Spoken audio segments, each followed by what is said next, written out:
After every disaster, the same question emerges. Whose fault was it? May 10, 1996. 8 people died on Everest, the deadliest day in the mountain's history. Someone must be blamed, someone must be responsible. But who? And is blame even the right question? Let's examine the blame, the accusations, the controversies, the truth. Because what happened after the disaster, the arguments, the books, the anger, is almost as important as the disaster itself. Jon Krakauer wrote Into Thin Air in 1997, published by Outside Magazine, then as a book. The book became a massive international bestseller, millions of copies sold, made the 1996 disaster famous worldwide. But the book also did something else. It assigned blame, criticized decisions, questioned judgment. Jon didn't hold back. He wrote about what he saw, what he believed went wrong. And some people, especially Anatoli Boukreev, felt Jon got it wrong. Let's start with the central controversy. Jon Krakauer versus Anatoli Boukreev. Jon's criticism of Anatoli.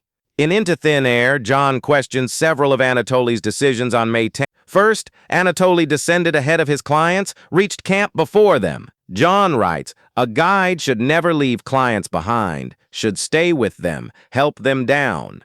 Anatoli descended fast, got back to camp, was resting in his tent while clients were still high on the mountain. When the storm hit, Anatoli was safe. His clients were trapped. Jon's implication, Anatoli abandoned his clients, put himself first, failed as a guide. Second, Anatoli climbed without supplemental oxygen. Jon writes, climbing without oxygen is reckless when you're guiding clients. It reduces your strength, your ability to help, your reserves for emergency. Anatoli's choice to climb without oxygen may have limited his ability to assist clients. Third, Anatoli wasn't with Scott Fisher when Scott was dying. Jon writes, where was Anatoli when Scott needed him? Scott was Anatoli's boss, his friend, his responsibility. Yet Scott died alone, and Anatoli didn't find him until too late. These criticisms, published in a best-selling book, made Anatoli furious. Anatoli's response. The Climb. In 1997, Anatoli co-wrote The Climb with G. Weston DeWalt, his side of the story. Anatoli defends every decision Jon criticized. On descending first, I descended ahead to prepare for clients, hot tea, soup, warm tent. This is smart guiding. Be ready when exhausted clients arrive. I had more energy than anyone, could descend fast, set up support. When clients didn't arrive, I went back out. In the storm, alone, I found 3 people, Sandy Pittman, Charlotte Fox, Tim Madsen. Guided them back to camp, saved their lives. Jon criticizes me for descending first, but descending first is why I could save them. If I'd stayed with clients, I'd have been trapped too, exhausted, unable to help, on climbing without oxygen.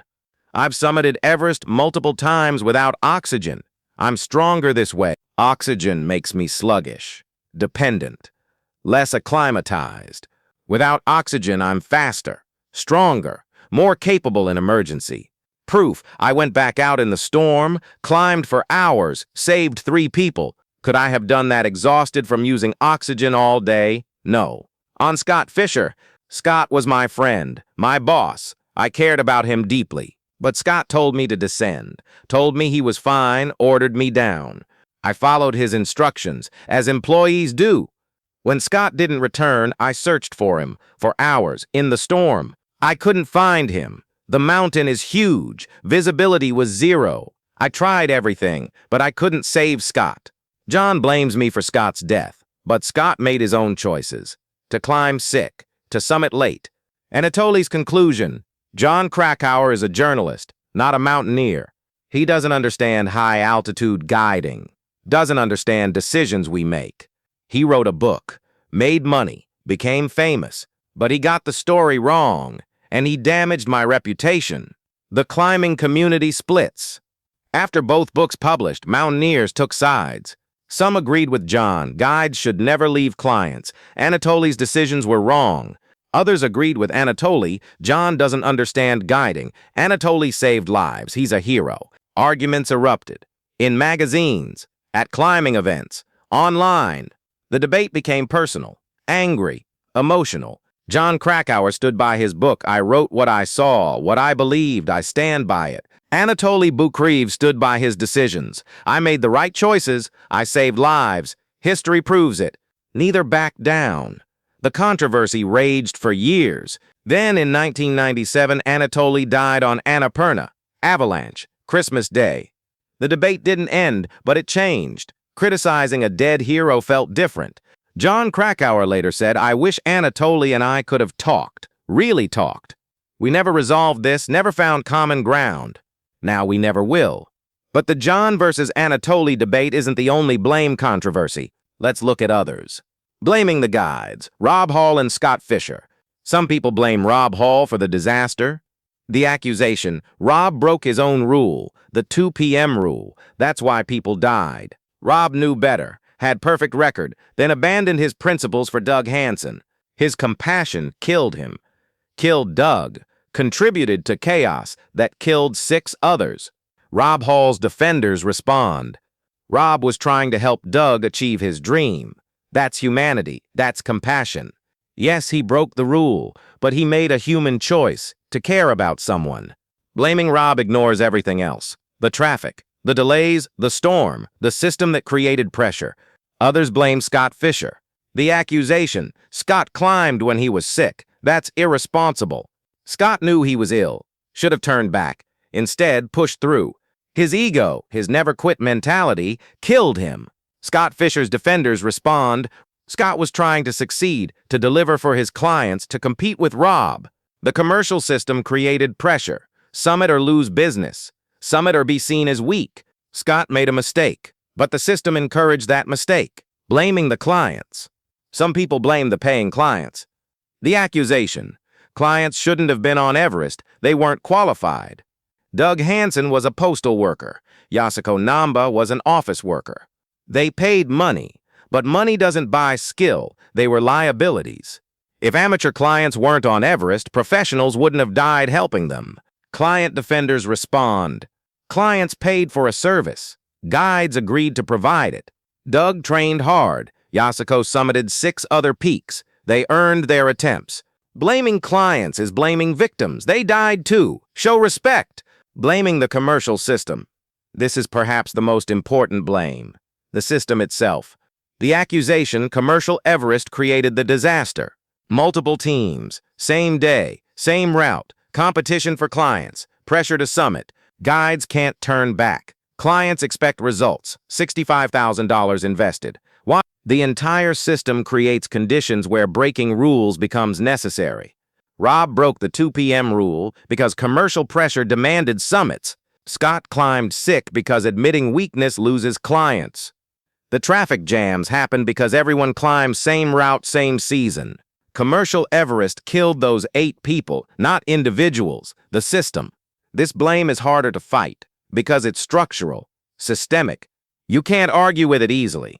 The system DID create pressure. DID encourage risk. But defenders of commercial climbing say, people have the right to attempt Everest if they can afford it. Guides have the right to make a living from their skills. The system can work. Rob Hall proved it for 5 years, 39 summits, 0 deaths. May 10 was a perfect storm.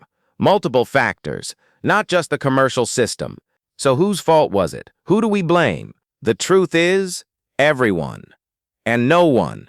Rob Hall made mistakes, broke his rule, stayed with Doug when he should have descended. Scott Fisher made mistakes, climbed sick, pushed too hard, didn't turn back. Anatoli Boukreev made debatable choices, descended first, climbed without oxygen. Jon Krakauer made judgments, criticized in print, created controversy. The clients made choices, paid money, expected results, pushed for summits. The commercial system created pressure, competition, risks. Everyone contributed in different ways, to different degrees. But also, the mountain contributed. The storm hit. Without warning, visibility dropped to 0. 8 people died. Could they have predicted the storm? Maybe. Weather forecasts existed. Could they have avoided it? Yes. By turning back at 2 p.m., by summiting earlier. But mountains are unpredictable. Weather changes. Disasters happen. Even perfect decisions can end in death. Even careful planning can fail. So blame is complicated, messy, unsatisfying. We want simple answers, one person responsible, one decision that caused everything. But disasters don't work that way. Disasters are accumulations, small mistakes building, pressures compounding. The 2 p.m. rule broken, plus traffic delays, plus sick guide, plus late summit, plus storm, plus exhaustion. Each alone? Maybe survivable? Altogether, deadly. This is what investigators call the Swiss cheese model. Imagine slices of Swiss cheese. Each slice has holes, weaknesses. Usually the holes don't align, the cheese blocks problems. But sometimes, rarely, all the holes align, and disaster passes through. May 10th, 1996, all the holes aligned. Commercial pressure, traffic, broken rules, sickness, storm, exhaustion. 8 people died. Whose fault? All of them, none of them. The system, the mountain, bad luck. Jon Krakauer ends Into Thin Air with this thought. Climbing Everest was the biggest mistake of my life. I wish I'd never gone, wish I'd never witnessed what I witnessed. But I did go, I did witness, and now I have to live with it. Anatoli Boukreev ends the climb with this thought. I did my best, saved 3 lives, tried to save more. I have no regrets about my decisions, would make them again. The mountain took 8 lives. But the mountain is not malicious, just indifferent. 2 perspectives, both valid, both true, both incomplete, because blame doesn't bring people back, doesn't change what happened. Rob Hall is still dead. Scott Fisher is still dead. 8 people are still gone. Blame is what the living do, to make sense, to assign meaning, to avoid future disasters. But sometimes, blame is just noise. This is Into Thin Air. Part 9. The blame, where everyone is guilty and everyone is innocent, where books were written, reputations damaged, arguments raged, where the truth is complicated, and simple answers don't exist. Next, Part 10. The legacy. What did we learn from 1996? What changed? What didn't? Did those 8 deaths mean something? Or did we forget the lessons? The final part. The conclusion. The question that still matters today.